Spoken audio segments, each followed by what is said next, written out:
My name is Macedonio Arteaga Jr. I'm the executive director of Iskali. It's a nonprofit that we founded in 1994. So Iskali literally means a house of reawakening. And you're probably thinking, well, what's a house of reawakening, right? It's a seed. So if you think of a seed, a little tiny seed, you plant it on the ground, it's a little house. Because inside of that little seed, inside that house, when you water it, when you nourish it, when you take care of it, something's gonna reawaken from there, right? And Iskali, it's a Nahuatl word. It comes from the Mexicas, right? It's a word that we decided to choose because that's the goal of our group, whether it's through theater or the Saturday school or the rites of passage.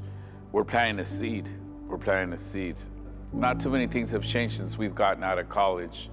We saw a lot of brown and black, specifically boys, being pushed out, what we call being pushed out of our educational system, mass incarceration rates. So we thought, well, let's try to do something with the very little that we had. So we kind of started like a little school, and then it turned into like a rites of passage, and it turned into a theater group, and they were all interconnected just to help the next generation of young people to see themselves, to understand themselves better, and then it expanded to working with adults as well.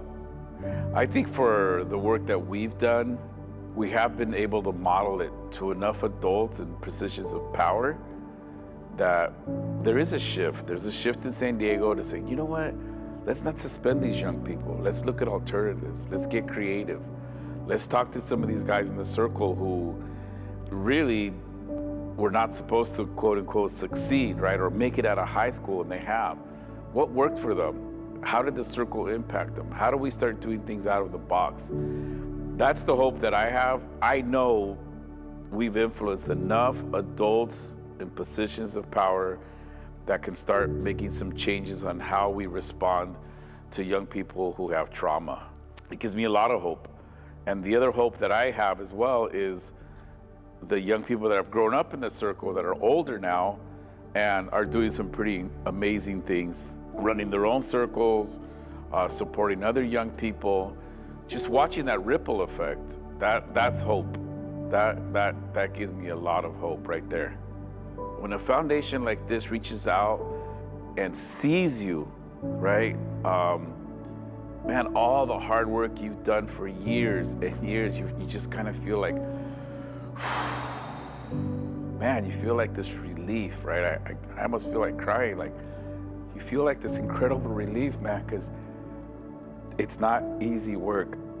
It's not easy work dealing with young people who have so much pain or so much trauma, or it means more than I could possibly even explain in this video. But I'm extremely grateful, and this is what kind of gives us that little fuel just to keep going a little bit further. So yes, thank you very much.